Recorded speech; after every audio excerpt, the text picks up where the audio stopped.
I'm Nolan Beilstein, and welcome to another episode of Gen Z in Manufacturing, a podcast where I interview young people about their journeys in manufacturing, how they intend to influence the industry, and what they are looking for from an employer. For this episode, I welcome 22-year-old Oscar Ramirez, a senior quality control microbiology technician at life sciences company MilliporeSigma. Ramirez was introduced to the pharma industry as a senior in high school when he enrolled in Bio Plus, a dual-enrollment course provided by Kansas City, Kansas Community College. After graduating high school, Ramirez decided to pursue a career in the biomanufacturing field and earned his first job as a dry powder media formulator at MilliporeSigma. Ramirez was later promoted to a senior quality control microbiology technician, where he currently completes auxiliary functions and assists scientists with various work, including preparation, laboratory cleaning, and biohazard removal. Before we hear from Ramirez, please make sure to like and share this episode of Gen Z in Manufacturing. To view previous episodes, visit manufacturing.net. If you are a member of Gen Z and would like to discuss your experience in the manufacturing industry, please get in touch with me, Nolan Beilstein, at nolan@ien.com. Well, Oscar, thank you for joining Gen Z in Manufacturing. I wanted to start off the episode by asking how your high school presented the Bio Plus program to you. Thank you, Nolan. So the BioPlus program, I was sold by a cheeky counselor. So it was my zoology teacher as well as my counselor that said, "Hey, you're pretty good at science. Is this something you want to pursue?" And I was like, I mean, I'm not particularly sure if that science is the route I want to go, but I would be willing to see if I can exhaust any opportunities. So it was very hard course. I'm not going to say it was easy. There was a lot of grueling nights, similar to what college consists of. So it was a great entry point.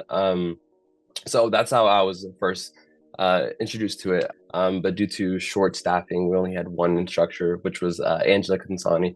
She's amazing. She taught me everything, and she continued to make sure that science is something I wanted to pursue. She kind of defined that skill that I have in the sciences. So what was cheeky about the pitch? He said, Uh, so the cheeky part, I say it was cheeky, just the way it was presented. My zoology teacher was like, "You're gonna gain so much experience, you're gonna be able to go into manufacturing, you're gonna be able to land a role, a job." And at the time, no one has done that. And it was like, well, it's setting me up for success, essentially. It was honestly a highlight from all the people in the courses to the professor. It changed the way I see science and school in general. It was very entertaining. It was very fulfilling. maybe as you've talked to peers and people your own age who've gone Mhm. through high school, do you get the sense that high schools and that educational system understands all the options for students to pursue once they graduate high Mhm. school? I think it's evolving. I wouldn't say that there's a definitive factor that it's a cookie and cut for every student, and I think it's continuing to develop. As we speak now, there's probably a student out there that is in English one and they think they want to be a business major, but it turns out they're not really into business. Or like my experience, I went into science thinking science is something I want to continue for the rest of my life. But as I continue to progress in my career, I realized that maybe science isn't the field I want to stay in, and maybe venture out to business, but with collaboration in science. So it's hard to say. I know it's personal experience. Like if I didn't gain the experience in my career after 4 years of being in my career, I would say, you know, if I went the traditional route with college, I would be out of college with a degree and be in science, and I wouldn't know if I would have that same fulfillment as I do currently. In my current career that I am in, I want to pursue my business degree. I'm currently still working towards my associates in science, but uh, with the career that I have built, I have a background in science. I have 4 or 5 years of experience in manufacturing, biomanufacturing, the pharma industry, and with that, it will help me build my skill set in business sector, for example. So you mentioned that the pandemic Mm. disrupted the Bio Plus program. How did it Yes. affect your progress within that program? The transition to online was very difficult. Me being very interpersonal, enjoying communication, in person interactions, it was difficult. It felt blank. It didn't get that fulfillment. There wasn't that interaction that the school system provided prior. So it left me blank and hollow, kind of. That makes sense. So it was hard to push myself after that. I wasn't sure what I was gonna do until this one morning. I get this email from my professor, Angela Kasani. She started this. Well, there was this. There's work. What is it called? Workshop for industry and the pharma sector, and we. It wasn't we. It was more like she reached out to students, and it would be virtual. And I was like, okay, I'll join, see what's up. I missed it, of course. I'm getting trying to get better at time management, but I missed it. And I didn't make it, but I looked through the industries that were involved. There was Thermo Fisher, there was Eli Lilly, I believe, all these big pharma corporations that were involved. Millipore Sigma was in there as well. And I unfortunately missed it, but I reached out to one of the representatives of Millipore Sigma, and they said, "Hey, there's this facility at Lenexa that is having an open workforce kind of building event.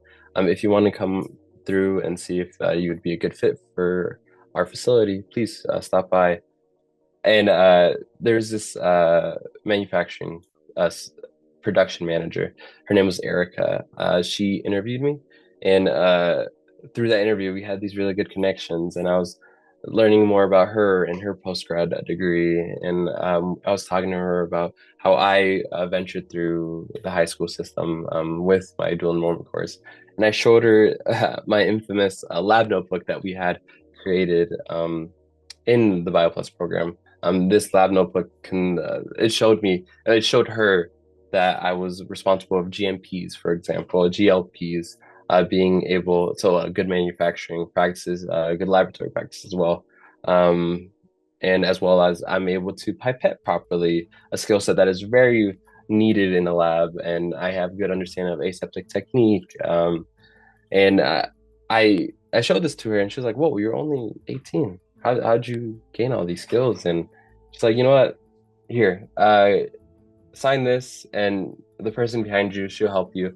And then I was offered a job at Millipore Sigma as a formulator, a manufacturing tech one. Do you agree with what the biomanufacturing industry considers as qualified? I do not. I continue to fight this stigma that there is. You do not need a bachelor's degree in order to understand aseptic technique or in order to understand how to pipette. These are all skill sets that I learned at the age of 17. And I was pretty adept in it and adequate enough to be in a lab setting. I work closely with my previous professor, Angela Kasani, that led the BioPlus program when I was enrolled in it. She started her own company called BCSI Bioscience Core Institute. Sorry, and she has this program. It is meant to kind of break that paper ceiling that the biomanufacturing, the pharma industry has. It's these credentials, these micro credentials, she calls it, and it will be used on a resume. And you get tested through her company, and these tests consist of all skill sets that the pharma industry is looking for.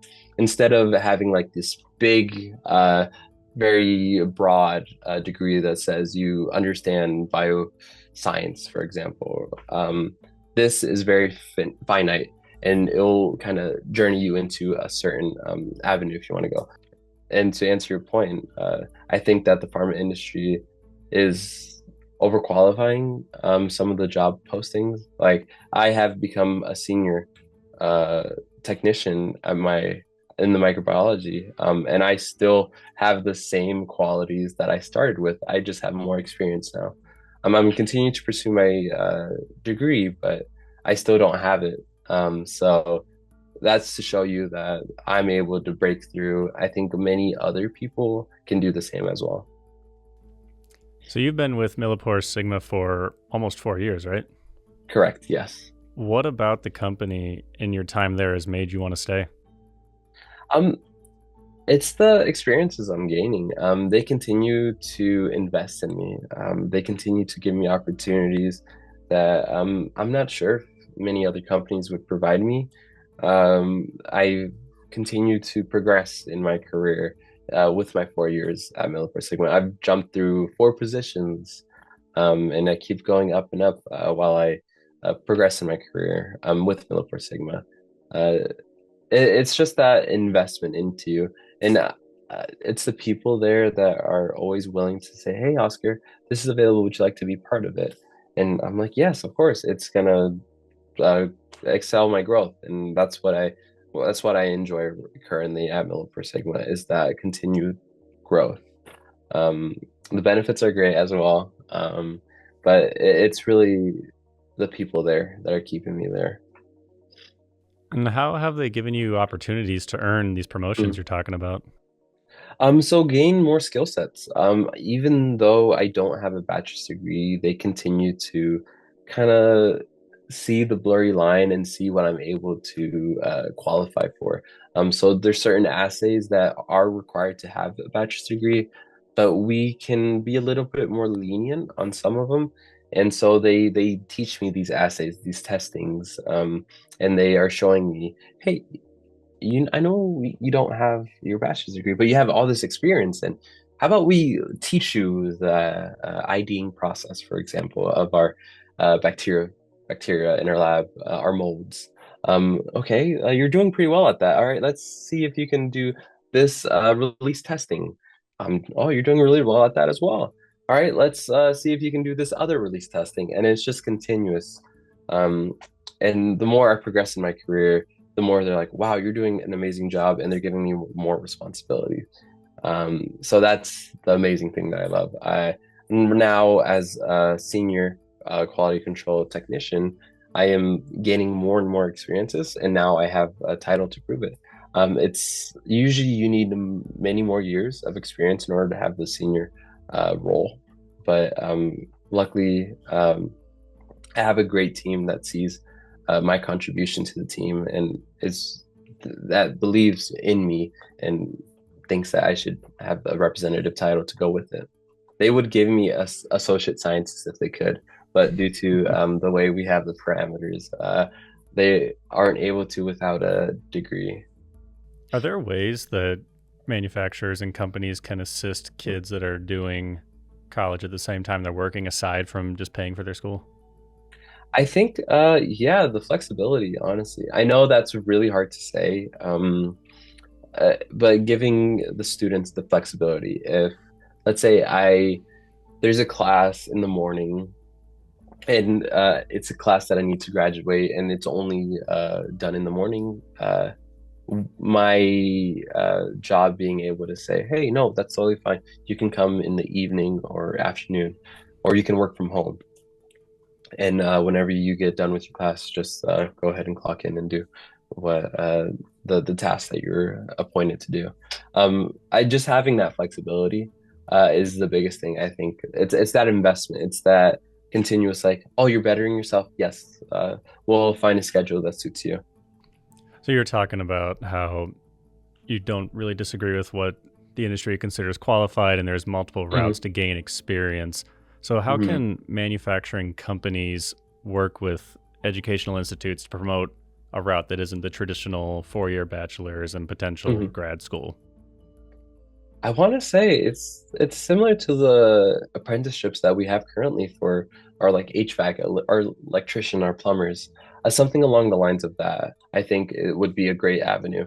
I was going to do internships, but due to COVID, I wasn't able to do it. But I was lined up for some internships, and I think gaining those lab experiences and being able to say, hey, I have these.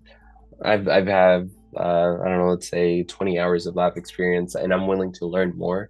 I think something like that, just to get an entry point and try to break through the system. And like for me, for example, I don't really want to pursue lab or bench work for the rest of my career. but it's definitely an experience I'm glad of having. Um, the kind of exposure into this, it's very fulfilling, and I enjoy it currently, but it's not something I want to pursue for the rest of my career.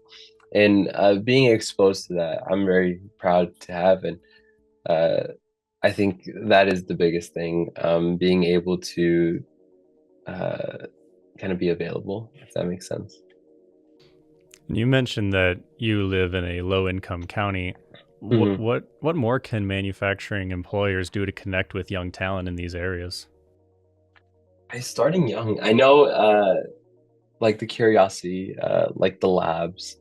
I know it's harder in these lower income communities. It's kind of harder to break through, but I feel like making a small investment, whether that be, having a food shelter and on the side, providing like a lab kit, and then providing like videos, and then piquing an interest of a child somewhere. I think something along the lines of that. Similar to what like Google is doing with their coding academy. I think that is it's very great. It's starting these children, and then it's showing them computer science, and it's getting them super interested. And these kids are coding extremely well by the time they are graduating high school.